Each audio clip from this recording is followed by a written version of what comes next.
Chloe Champagne A. Gompra, and I'm only 13 years old. What grade And are you?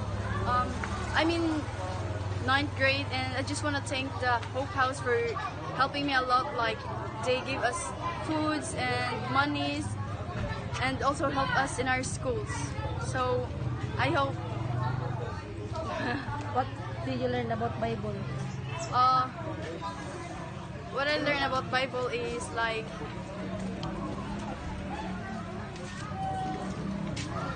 kanang naka-realize ko na kanang like murag tabangan nila sa kanang things about Jesus ila din murag naganggaan na sa tanga kong loob nila. So, Hope House also helped them to learn about Bible and to know God more. Yeah. Thank you for helping us.